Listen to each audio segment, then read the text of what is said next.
नमस्कार, मैं डॉक्टर प्रियंका बढ़ाना, फर्टिलिटी स्पेशलिस्ट, लैप्रोस्कोपिक सर्जन।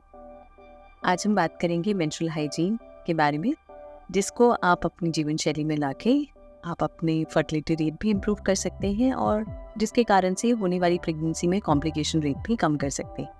क्योंकि देखा गया है, यदि महिला को गर्भाशय में इन्फेक्शन है तो उसके कारण से इनफर्टिलिटी का रेट भी बढ़ता है, तथा देखा गया है प्रेगनेंसी में प्री टर्म लेबर यानी समय से पहले भी आप लेबर पेन में जा सकते हैं।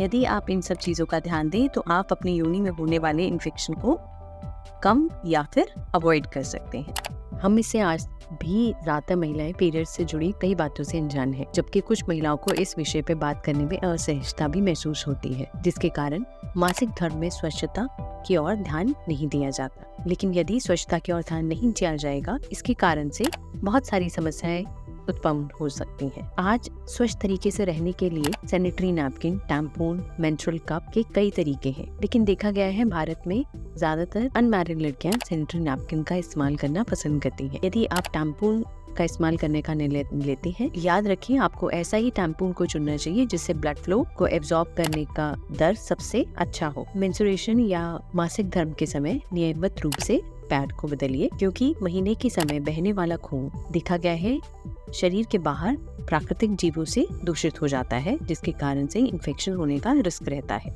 कई बार देखा गया है कि कुछ महिलाओं को यदि महीने के समय त्वचा पे लाल निशान या फिर पेशाब करने में जलन या फिर योनि में संक्रमण जैसी समस्याएं हो सकती हैं। सैनिटरी पैड बदलने का समय हर 6 घंटे में से एक बार होता है और टैम्पून को हर 2 घंटे में एक बार बदल देना चाहिए। यदि कुछ महिलाओं को ब्लीडिंग ज्यादा होती है तो उनको पैड अपना अधिक बार बदलना चाहिए। दूसरा, वजाइना को नियमित रूप से धोइए। मासिक धर्म के दौरान ब्लड आपके जेनिटल एरिया यानी लेबियास के बीच या त्वचा के आसपास प्रवेश करता है, जिससे नियमित रूप से धोना चाहिए, क्योंकि यदि ऐसा नहीं करते तो उस समय इन्फेक्शन होने का रिस्क होता है।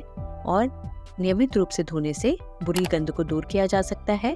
यदि बदलते समय पानी से साफ नहीं कर सकते तो टॉयलेट पेपर या टिश्यू का उपयोग करके इन जगहों को पोंछना जरूरी है। योनि के लिए साबुन का प्रयोग ना करें। देखा गया है योनि को साफ करने का अपना एक तरीका है जो कि अच्छे और बुरे बैक्टीरिया को अच्छे संतुलन के लिए कार्य करता है। अक्सर हमारे शरीर के अन्य हिस्सों की तरह योनि को साफ करने से अच्छे बैक्टीरिया भी मर जाते हैं। कोशिश कीजिए आप अपने जेनिटल ऑर्गन्स को गुनगुने पानी से साफ करें और बाहरी हिस्सों को ही साबुन से साफ करें, अंदर की तरफ साबुन का इस्तेमाल ना करें। जेनिटल एरिया को धोते समय यह चीज का जरूर ध्यान रखें कि आप सही तकनीक उपयोग कर रहे हैं, यानी कि हमेशा धोते समय अपना हाथ आगे से पीछे की ओर लेकर जाएं, विपरीत दिशा में कभी ना धोएं। विपरीत दिशा में धोने से एनल एरिया के आसपास मौजूद बैक्टीरिया आगे की तरफ संक्रमण कर सकते हैं। उपयोग किए गए सैनिटरी पैड को ठीक से डिस्पोज करें, क्योंकि यदि वो ठीक से डिस्पोज नहीं किए गए तो संक्रमण फैलाने में सक्षम रहते हैं। सैनिटरी पैड को कभी भी फ्लश ना करें, क्योंकि वो आपके टॉयलेट को बंद कर सकते हैं। डिस्पोज ऑफ करने के बाद अपने हाथों को अच्छे से धोएं। पैड से होने वाली रैशेस से बचें। पैड रैशेस आपको पीरियड्स के हेवी फ्लो के दौरान अनुभव हो सकते हैं।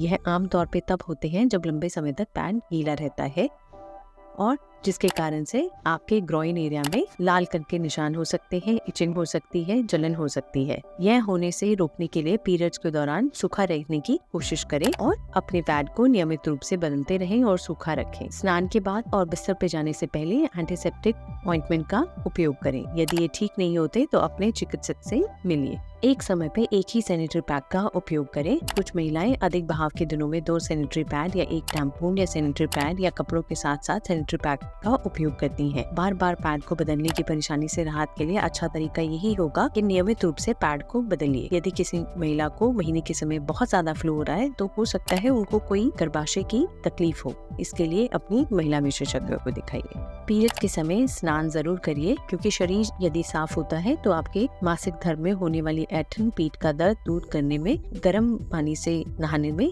आपको इन दर्द से राहत मिलती है। और नहाने से न केवल शरीर की दुर्गंध जाती है बल्कि वल्वल एरिया भी साफ हो जाता है। यदि ये सब चीजें आप अपने मेंस्ट्रुअल हाइजीन में ऐड करें तो आप अपनी फर्टिलिटी को भी इम्प्रूव कर सकते हैं और प्रेगनेंसी के समय भी तकलीफें नहीं आती हैं।